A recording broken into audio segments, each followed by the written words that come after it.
Vale, para el capítulo de hoy, la sesión de hoy, tenemos los 10 errores que cometes al escribir. Negatividad y pesimismo en la escritura.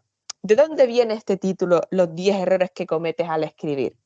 Pues después de tantos años en la divulgación de la escritura, bueno, yo como divulgadora no, sino como espectadora, consumiendo divulgación sobre escritura y cómo ser escritor, me he dado cuenta de que hay un título que abunda mucho. Bueno, no solo en la escritura, evidentemente, sino en general, que es el clásico título de los 10 errores que cometes en tu primera novela o los 10 errores que cometes y que te vuelven pues, un escritor novato. Me parece muy curioso este tipo de títulos porque señalan que cometer errores es algo negativo y no lo ven como una parte del proceso. Bueno, a ver, estos títulos suelen venir porque generan atracción, es decir, si la gente pues, no los consumiese tanto, no se utilizarían. Entonces, la pregunta que yo me hago es por qué en general a nosotros, pues los espectadores, los oyentes, como quieran llamarlo, nos gusta o nos llama tanto la atención la negatividad. No la negatividad en el sentido de ser una persona negativa, sino que parece que si te dicen que cometes 10 errores, tú pinchas en ese artículo sí o sí. Si fuese al revés, las 10 cosas buenas que haces en la escritura, pues como que no genera tanto gancho.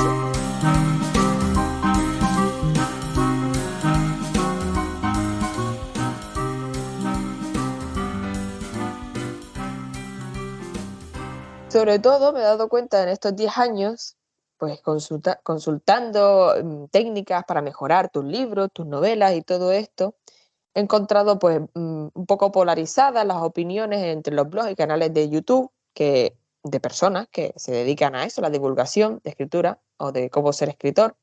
Podría decir que hay una opinión más negativa y otra más positiva y alguna incluso más neutral. En los últimos meses he estado ahondando en por qué este tipo de post, de títulos para post, resultan más atractivos. Y resulta que vienen, pues evidentemente, del marketing. Todo lo que sea, pues, sacar a la luz pues, un proyecto, tanto si es sobre la escritura como si es un libro per se, siempre se hace con unas técnicas de marketing, que es para que todo llegue más fácilmente a tu público objetivo. Siendo público objetivo también un término del marketing. Y en el marketing se tienen muy en cuenta las emociones. Bueno, aquí te seguro que Elena me matará lo de que hay emociones negativas y positivas, que esto es mentira, que no, que tal. Bueno, ya de esto hablaremos luego, como dice Elena. Así que comentar solo que existe un tipo de marketing que no sé hasta qué punto es ético, que es el marketing de la culpa, que es utilizar la culpa para vender. En este caso, estos posts de 10 errores que cometes en tu novela, dependiendo de cómo estén escritos, muy importante, no es que todos hagan este tipo de marketing, sino que a lo mejor algunos tienden más a culpabilizar a sus lectores, que en este caso quieren ser escritores, son aspirantes a escritores, pues se quedan con esta sensación de culpabilidad, de ay, qué malo soy, y esto pues baja mucho la autoestima. Bueno, recientemente incluso llegué a leer un post de que muchos escritores tienen baja autoestima. O sea, aquí ya tenemos a gente con baja autoestima que busca que consume, que busca este tipo de post, que son los 10 errores que cometen en tu novela o títulos similares, para verificarse que no son buenos escritores. Y es aquí donde tenemos el problema. Me gustaría, antes de pasar el turno de palabra a Elena, recordaros que ser novato está bien. Bueno, el marketing de la culpa, perdón, que me había olvidado, el marketing de la culpa es que, para que tengan un ejemplo, es el que utiliza, por ejemplo, las ONG. Cuando piden dinero porque ha habido un problema en X país, pues ese es marketing de la culpa. Actualmente yo no sé cómo está el discurso sobre qué tipos de marketing son más éticos que otros, no lo sé porque no es mi sector, pero quería comentar que esto existe, que hay ya personas que están tratando este tema a través de Instagram. Recientemente vi una cuenta que lo hacía y lo pondré caja de descripción o en información para que ustedes puedan consultarlo, y que si algún post les hace sentir culpable es precisamente porque eso es lo que el escritor quiere, y ustedes pues decidirán con esta información si de verdad quieren seguir consumiendo este tipo de información o no, y si les conviene para su salud mental. Que eso es lo importante, porque a lo mejor te gusta este tipo de post y simplemente pues te da igual que estén utilizando la culpa para, en la mayor parte de los casos, vender un producto, que es lo que es el objetivo último del marketing.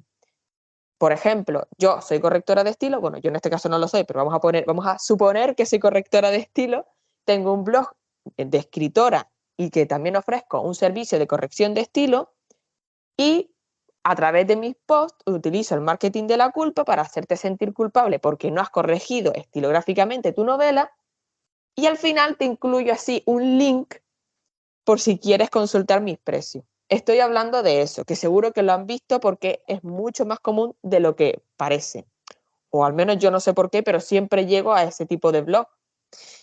Así que bueno, como ejercicio, que ya hicimos un ejercicio en nuestra introducción, nos gustaría saber cuál es vuestro top 10 de errores al escribir en los que no están teniendo en cuenta tu salud mental y a ti como persona. Me refiero a, pues un error al escribir en el que no se está teniendo en cuenta la salud mental es procrastinar, cuando esto te causa un problema, por supuesto. Procrastinar, como dirá Elena, no es ni bueno ni es malo. No descansar cuando lo necesitas. Muchas veces se dice que cuando terminas una novela que te puede llevar de un mes a un año o más, pues no tomarte un tiempo de descanso puede ser contraproducente. No buscar apoyo en la comunidad de escritores o fuera. No cuidar nuestra autoestima, exponiéndonos a cuentas en los que se enfoca desde una perspectiva pues, más pesimista, negativa, como he venido a decir, como decía anteriormente. O no alejarme de la comunidad cuando me hace daño. Y estos son algunos de los ejemplos. Recuerda que eres mucho más que un escritor, que a veces parece que nuestra personalidad es ser escritor. Ahora les dejo con Elena para que nos comente su punto de vista. Gracias, Elisenda. Bueno, decir que me parece muy interesante todo lo que has comentado con el tema del marketing. Ahora que estamos en la gran época de las redes sociales, donde hay tanta información, donde se venden tantas cosas por internet y llega a todo el mundo, es súper importante todo eso que comentas, ¿no? Porque, sobre todo porque llega a todo el mundo y puede tener mucha influencia en la salud mental, ¿no? También. Y cuando se trata sobre tu trabajo, pues es muy importante que eso no afecte a pues a tu motivación, a tu estado de ánimo, ¿no? Em, yo no voy a hablar tanto de cómo funciona eso en el marketing o sobre la ética, porque eso tú además sabes mucho más que yo, sino que quería hablar un poco más del cómo funciona el cerebro cuando piensa de forma errónea. Me gustaría hablar de los mecanismos cognitivos que existen y de que hay mucha tendencia conforme vamos creciendo y aprendiendo a pensar, porque a pensar se aprende también, a caer en trampas y en errores de pensamiento. Cuando nosotros nacemos y somos niños pequeños, muchas de las preocupaciones que tenemos sobre el futuro y sobre no ser bueno en esto o esto me va a comportar tal cosa, eso no existe en nuestro pensamiento, ¿no?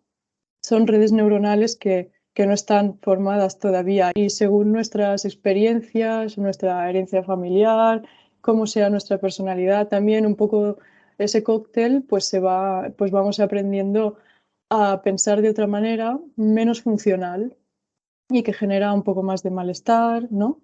Y que nos bloquea y nos pone dificultades en nuestros proyectos, como escribir.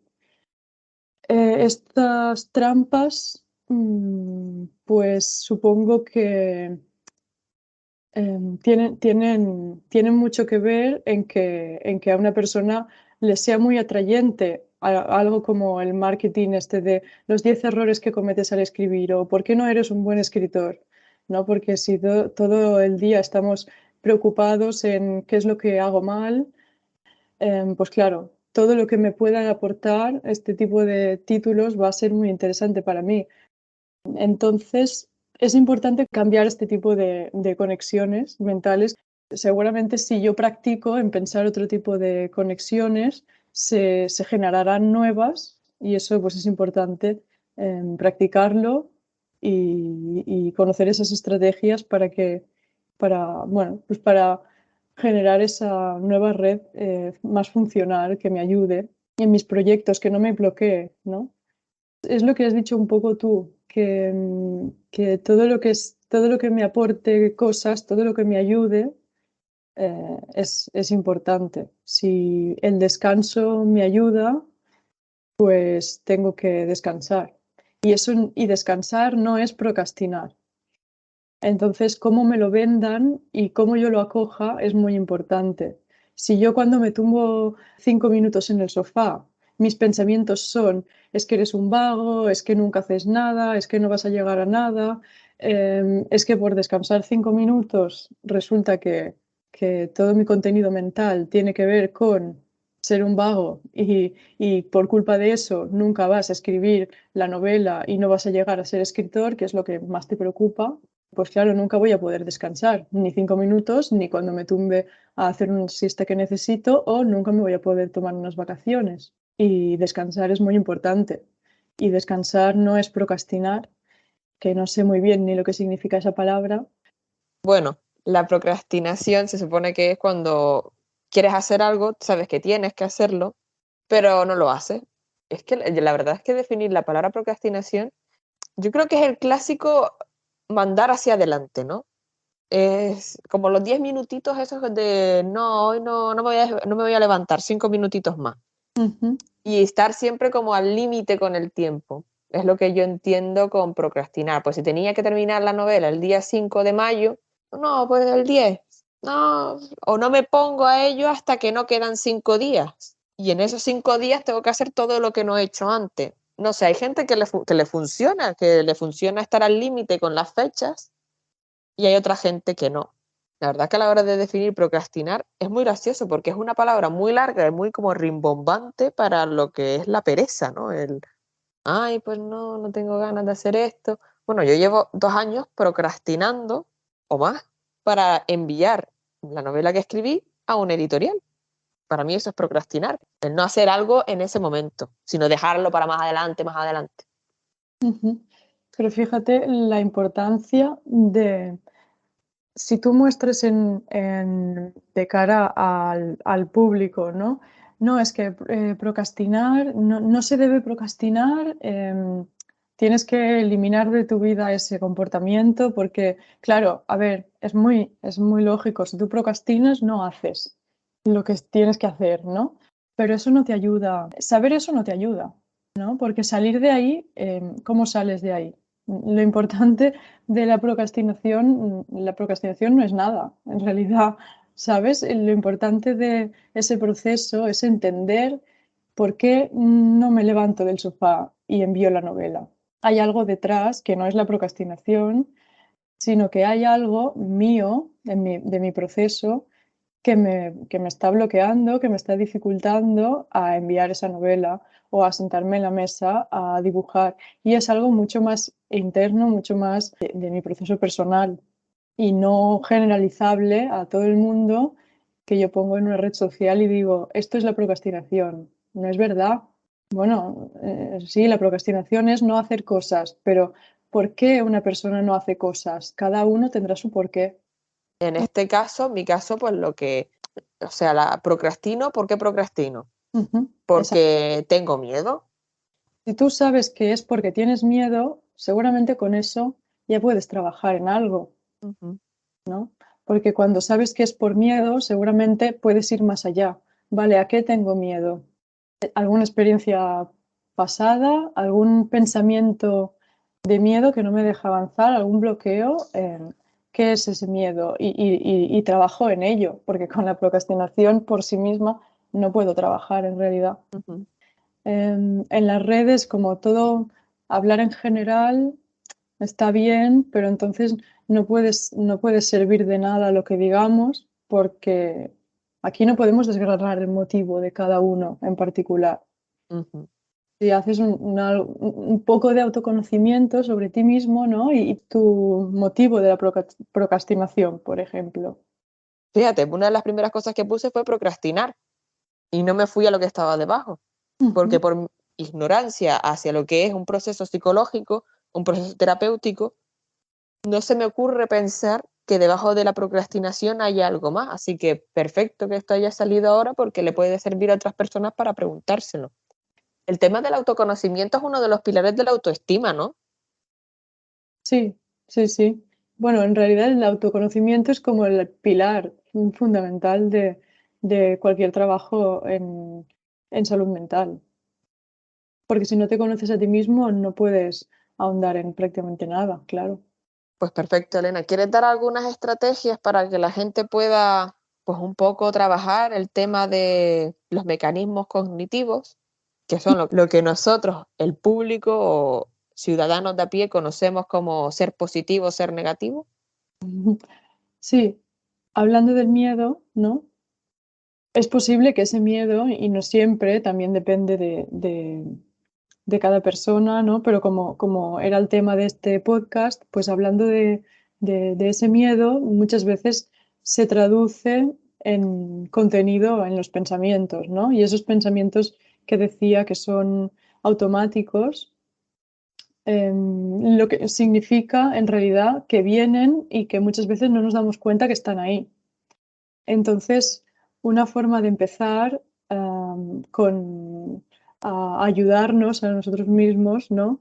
Y con este autoconocimiento es parar un poco de atención a este tipo de pensamientos, porque vienen de fuera, no son nuestros.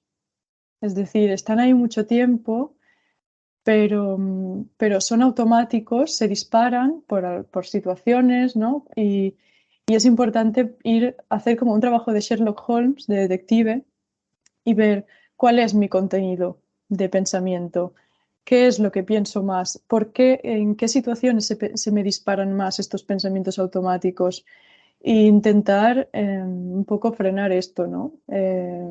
Y darme cuenta que no es que ese contenido mental no es mío, sino que está afuera, intentar un poco frenarlo. Entonces, alguna estrategia es, por ejemplo, pasa este contenido mental por los tres filtros. Esto es objetivo. Espérate que se me han olvidado. ¿Cómo eran? Esto, si es objetivo, ay, pues ahora a mí también, y eso que lo había apuntado. A ver, cuando hablamos de los easy, me dijiste, por ejemplo, ¿y si en la obra de teatro que tengo el próximo viernes me quedo en blanco? Y Ujú, tú, ¿es objetivo? ¿Tienes alguna prueba objetiva de que esto va a pasar? exacto, ¿Sí o no? Yo te dije, no, no tengo ninguna. Y luego, si sucediera, ¿sería tan grave? exacto. ¿Pasaría algo? ¿Te vas a morir? Exacto. Ujú, Y luego, y yo te respondí, pues obviamente no. exacto. Pero luego la tercera sí que tengo dificultad para encontrarla, Sí, el filtro de porque utilidad, de utilidad, que ese es sí. el mejor de todos en realidad. Explica el del filtro de utilidad. El filtro de utilidad es si es útil para ti, si te sirve de algo pensar así. Y es lo que decía yo al principio también, todo lo que no nos sirva, para qué lo necesitamos, ¿no? Entonces, si no puede pasar ese filtro, porque esta estrategia funciona de esta manera. Yo paso el primer filtro de pensamiento. ¿Es objetivo? Si no lo paso, ya no sigo desengranándolo, ¿no? Por ejemplo, me voy a quedar en blanco en esta obra de teatro. ¿Es objetivo? ¿Tienes alguna prueba objetiva de que esto sea así? Como este pensamiento está en el futuro, es imposible que tengas una prueba objetiva de que esto sea así.